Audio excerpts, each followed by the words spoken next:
بسم اللہ الرحمن الرحیم اعوذ باللہ من الشیطان الرجیم بسم اللہ الرحمن الرحیم وبہ نستعین۔ الحمدللہ، ہماری گفتگو کتاب الزمان میں ہے اور کتاب الزمان میں ضامن مضمون انہو مضمون اللہ کے حوالے سے کچھ وضاحت گزر چکی، اور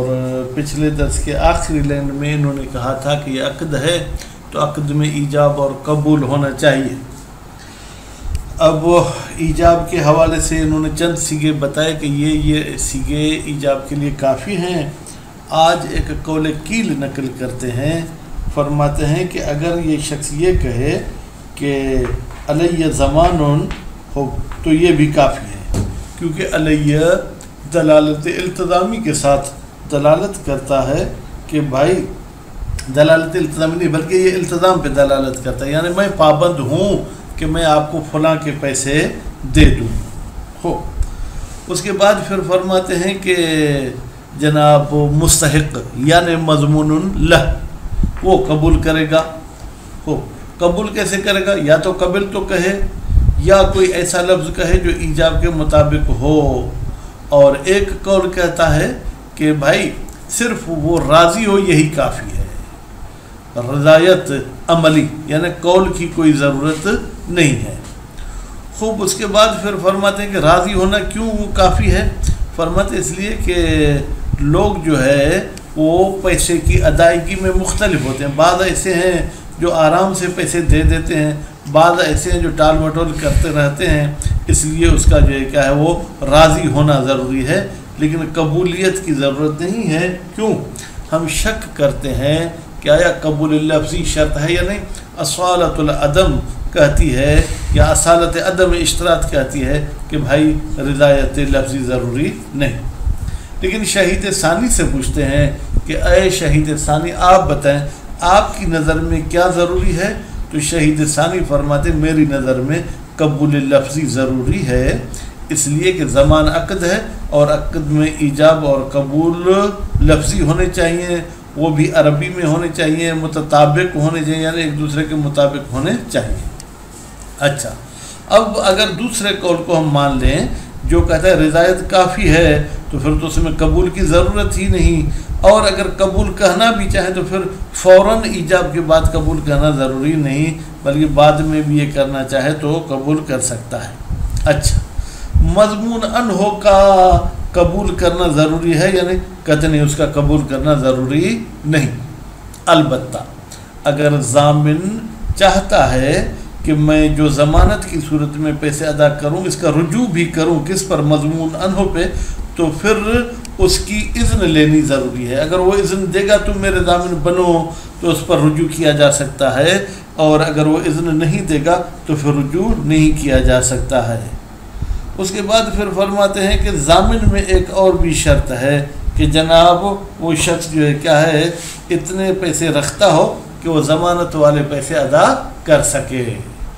البتہ ابتدا میں یہ شرط ہے لیکن استدامے میں یہ شرط نہیں ہے۔ ضامن بننے کے وقت وہ پیسے والا تھا، وہ ادا کر سکتا تھا، لیکن بعد میں اگر غریب ہو گیا تو وہ ضمانت اپنی جگہ پر پکی ہے، وہ ضمانت ختم نہیں ہوگی۔ لیکن اگر ابتدا میں ہی اس کے پاس پیسے نہیں تھے اور مضمون اللہ کو پتہ نہیں تھا تو مضمون اللہ کو خیال ہے یہ عقد توڑنا چاہے تو توڑ سکتا ہے۔ تو ابھی چلتے ہیں عبارت کی طرف۔ اور کہا گیا ہے ان علیہ زمان، بے شک مجھ پر ہے ضمانت، تو یہ ٹھیک ہے ایجاب میں چلے گا۔ کیوں؟ لاقتضاء علیہ، اس لیے کہ علیہ تقاضا کرتی ہے الالتزام پابند ہونے کی، وہ مثلہ اسی علیہ کی طرح فی ذمتی بھائی میرے ذمے ہیں، وہ متجہن۔ شہید ثانی فرماتے ہیں یہ قول کیل بہتر ہے یعنی اس کو مانا جا سکتا ہے۔ اما زمانہ علیہ فکافر، اچھا اگر ایجاب میں یہ کہے کہ اس کی ضمانت مجھ پر ہے یہ تو یقیناً کافی ہے۔ کیوں؟ لانتفاء الاحتمال، اس لیے کہ اس میں ضمانت کے علاوہ کسی اور چیز کا احتمال نہیں دیا جا سکتا، حوالہ کفالہ کا نہیں ہے۔ وَتَصْرِيحِهِ بِالْمَالِ، البتہ اس میں جو ہے جناب تصریح کرنی پڑے گی مال کی بھی، کیا مثلا اما زمانہ یعنی زمان المال علیہ، تو پھر یہ کافی ہے۔ فَيَقْبَلُ الْمُسْتَحِقُ، پھر قبول کرے گا مستحق۔ مستحق کون ہے؟ وَهُوَ الْمَضْمُونُ لَهُ، یہ وہ شخص ہے کہ جس کے نفع میں ضمانت کا یہ عقد انجام دیا گیا ہے۔ وکیل، اور کہا گیا ہے یکفی رضا ہو، مضمون اللہ کی رضایت کافی ہے، کس پر راضی ہو؟ بزمان، وہ اس عقد زمان پر راضی ہو۔ وَإِن لَمْ يُصَرِّحْ بِالْقَبُولِ، اگرچہ وہ تصریح نہ کرے قبل تو وغیرہ کی، لأن حقہ، اس لیے کہ مضمون اللہ کا حق یتحول من ذمت، وہ مثلا زید کے امر سے تبدیل ہوتا ہے الی اخری، خالد کے ذمے کی طرف۔ والناس یختلفون، اور لوگ مختلف ہیں فی حسن المعاملت، معاملے کے اچھے ہونے میں، کچھ معاملے کے اچھے ہوتے کچھ اچھے نہیں ہوتے۔ وسہولت القضاء، اور لوگ جو ہے کیا ہے جناب یہ دین اور قرض کے ادا کرنے میں کچھ آسان ہوتے کچھ آسان نہیں ہوتے ہیں۔ فلا بد من رضا ہو، پس ضروری ہے کہ مضمون اللہ راضی ہو بہی اس ضامن پر۔ ممکن ہے کہ یہ ضامن اس سے بھی زیادہ جو ہے کیا ہے مثلا وہ بندہ وعدے خلافی کرنے والا ہو، تو اس لیے یہ راضی ہوگا تو ضمانت ہوگی۔ ولیکن لا یعتبر القبول، لیکن معتبر نہیں ہے قبول، کیوں؟ للاصل، اصل عدم اشتراط قبول ہے، لأنہ وفاء دین، اس لیے کہ یہ جو زمان ہے یہ قرض کی ادائیگی ہے، اور قرض کے ادائیگی میں قبل تو کہنا ضروری نہیں ہے، ادائیگی مطلب مضمون اللہ قبول کرے یہ ضروری نہیں۔ والاقوى الاول، لیکن اقوى جو ہے وہ پہلا قول ہے کہ قبول لفظی ہونا چاہیے، کیوں؟ لأنہ، اس لیے کہ زمان عقد لازم، یہ عقد لازم ہے، فلا بد لہ، پس ضروری ہے اس زمان کے لیے من ایجاب و قبول، کہ اس میں ایجاب بھی ہو اور اس کے ساتھ ساتھ جو ہے قبول بھی ہو۔ لفظیین، نیت والا نہیں چلے گا بلکہ لفظی جو تلفظ کیا جائے، صریحین، اور وہ لفظ بھی صریح ہوں، کس میں؟ ایجاب اور قبول میں، متطابقین، اور قبول ایجاب کے ساتھ مطابقت بھی رکھتا ہو، عربیین، اور وہ کیا ہونے چاہیے؟ عربی بھی ہونے چاہیے، سندھی، اردو، پشتو، بلوچی یہ نہیں چلے گا۔ فلم، بس وہ بات کہ جس کو مصنف صاحب نے اختیار کیا، کیا؟ من اشتراط ہی، کہ قبول شرط ہے، یعتبر فیہ، معتبر ہے قبول میں، ما یعتبر فی العقود اللازمہ، جو عقود لازمہ میں ضروری ہوتا ہے، عربیت، ماضویت وغیرہ وغیرہ۔ وعلی القول الآخر، لیکن دوسرے قول کے مطابق جو کہتا ہے قبول کہنا ضروری نہیں، فلا یشترط فوریت القبول، پس قبول کا فوری شرط نہیں ہے، کیوں؟ للاصل، اصل عدم اشتراط فوریت ہے، وہ حصول الغرض، اور ہماری غرض بھی حاصل ہو جاتی ہے، کون سی؟ کہ مضمون اللہ جو ہے کیا وہ راضی ہے اور اس کو حق مل جائے گا۔ وکیل لا یشترط رضا ہو مطلقاً، اور ایک قول کے مطابق کہتے ہیں اس کی رضایت بھی شرط نہیں ہے، یعنی ایک قول نے کہا کہ قبول شرط نہیں ہے، رضایت شرط ہے، دوسرا قول کہتا ہے رضایت بھی شرط نہیں ہے، کیوں؟ لما رویہ، اس لیے کہ روایت میں آیا ہے من زمان علی علیہ السلام، کہ حضرت علی علیہ السلام ضامن ہوئے تھے، کس کا؟ دین المیت، ایک میت کے قرض کا، الذی امتنع النبی من الصلاۃ علیہ، جس پر رسول اکرم نے نماز جنازہ پڑھنے سے انکار کیا تھا، کیوں؟ لمکان دین ہی، اس لیے کہ اس پر قرض تھا۔ حدیث کے کچھ اس قسم کے الفاظ ہیں کہ جب جنازہ رکھا گیا تو نبی کریم نے فرمایا اس پر کسی کا قرضہ تو نہیں ہے، تو کہا گیا کہ اس پر 2 درہم قرض ہے، لیکن قرض دینے والا معلوم نہیں تھا، تو نبی کریم نے کہا میں نماز نہیں پڑھوں گا۔ حضرت علی علیہ السلام نے اس کی ضمانت لی۔ اب اس میں دیکھیں مضمون اللہ کی نہ رضایت ہے نہ قبول ہے۔ ولا عبرت بالغریم، کہتے ہیں غریم یعنی مضمون ان ہو، اس کا رضایت اور اس کی قبولیت یہ وہ کوئی حیثیت نہیں رکھتی، لما ذکر نہ ہو، اس لیے کہ ہم نے بیان کیا، کیا بیان کیا؟ من انہو، بتحقیق یہ زمان وفاء عنہ، یہ قرض کی ادائیگی ہے، عنہ اس مضمون عنہ کی طرف سے، وہو غیر متوقف علی اذنہ، وہو یعنی یہ وفا متوقف نہیں ہے علی اذنہ، اس مضمون عنہ کے اذن پر، نعم ہاں اذن کا ایک فائدہ ہو سکتا ہے اور اذن نہ لینے کا پھر ایک نقصان ہوگا ضامن کو، نعم لا یرجع علیہ، جی ہاں ضامن رجوع نہیں کرے گا مضمون عنہ پر، ما عدم اذنہ، جب اس سے اذن نہیں لی گئی ضمانت میں، وَإِنْ أَذِنَ فِي الْأَدَاءِ، اگرچہ قرض کی ادائیگی کے وقت اس سے اذن لی، بھائی قرض ادا کرو، اس نے کہا ادا کرو، لیکن ضمانت کے وقت دیکھیں دو چیزیں، ایک ضمانت ہے ایک ادائیگی ہے، لِأَنَّهُ مُتَبَرِّعٌ، اس لیے کہ اگر ضمانت میں اذن نہیں لی ہے تو لِأَنَّهُ کی ضمیر جائے گی ضامن کی طرف، یہ ضامن متبرع یعنی گویا کہ مفت و مجانی یہ پیسے ادا کر رہا ہے، وَالضَّمَانُ هُوَ النَّاقِلُ لِلْمَالِ مِنَ الذِّمَّةِ، اور یہ ضمانت جو ہے کیا ہے، یہ نقل کرتے مال کو ایک ذمے سے دوسرے ذمے کی طرف،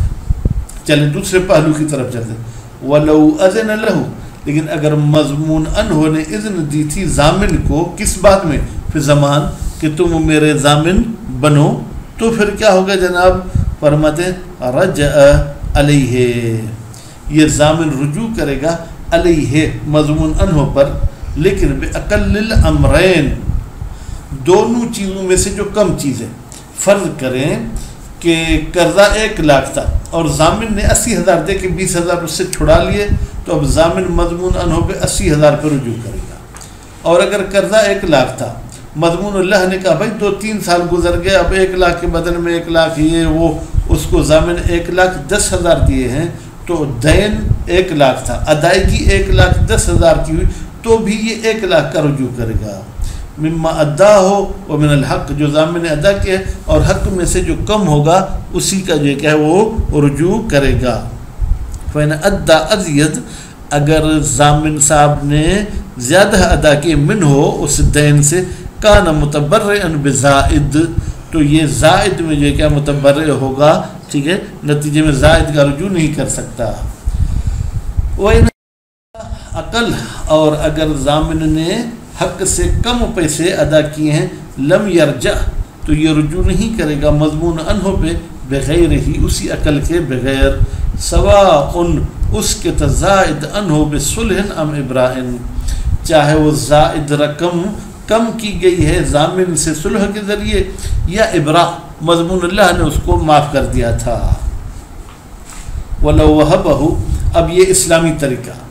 جس میں گویا کہ ضامن کو اپنے پیسے بھی واپس مل گئے، پھر بھی وہ مضمون عنہ سے لے سکتا ہے، وَلَوْ وَهَبَهُ، اب وہبہ کا ایک فاعل ہے، ہو کی ضمیر مفعول ہے، اگر مضمون اللہ نے ضامن کو تحفے میں دے دیے وہ پیسے جو لیے تھے، بعد ما عدل جمی، پہلے ضامن نے ٹوٹل ادا کیے ہو، البعض بعض اس کو گفٹ کیے، اول جمی یا پورے کے پورے اس کو دے دیے، جاز، تو پھر جائز ہے رجوع، ضامن کا رجوع کرنا، بہی اس ادا شدہ رقم پر، ولو ادا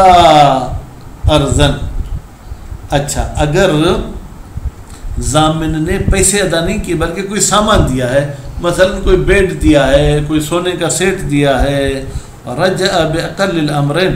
تو بھی ضامن رجوع کرے گا مضمون عنہ پر، ٹھیک ہے، اس سامان کی قیمت اگر کم ہے تو اس کا، اور اگر وہ قرض کم تھا تو اس قرض کے جتنا ہی رجوع کرے گا، من قیمت ہی کی ضمیر جائے گی عرض کی طرف ہو، وہ من الحق، اور حق، ان دونوں میں سے جو کم ہوگا اس کو رجوع کرے گا، سواء اور رضا المضمون اللہ بہ عن الحق، چاہے راضی ہوا ہو مضمون اللہ بہ اس سامان پر حق کے بدلے میں، من غیر عقد او بصلح، بغیر کسی عقد کے اور بغیر کسی صلح کے، مثلا ایک مرتبہ یہ کہتا ہے کہ بھائی جو میرا 1 لاکھ قرضہ تھا اس میں میں آپ سے یہ بیڈ خریدتا ہوں، خوب، یا ایسے نہیں بس بھائی یہ مجھے دے دو، وَيُشْتَرَطُ فِيهِ، اور شرط ہے ضامن میں، فی ہے کی ضمیر کہاں جائے گا، پھر ضامن میں شرط ہے کیا، الملاءۃ،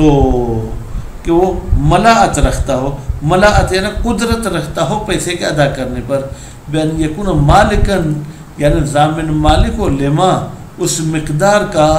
اس ملکیت کا یوفی بہی ادا کرے بہی اس اپنی ملکیت کے ذریعے الحق حق کی کون سا حق المضمون جس کا یہ ضامن بنا ہے فاضلاً عن المستثنیات البتہ وہ جو ملکیت ہے وہ مستثنیات دین سے زائد ہو یعنی گھر خادم اور جو ہے کیا ہے ایک دن کے کھانے پینے سے زائد ہو فی وفاء دین وہ چیزیں جن کو استثناء کیا گیا ہے وفاء دین میں او علم المستحق کو بے اعصار ہی یا مستحق صاحب یعنی مضمون اللہ کو پتہ ہو کہ یہ غریب ہے ہی نہ ضمانت کے وقت پھر بھی راضی ہے پھر ضمانت پکی ہے فلو لم یعلم بہی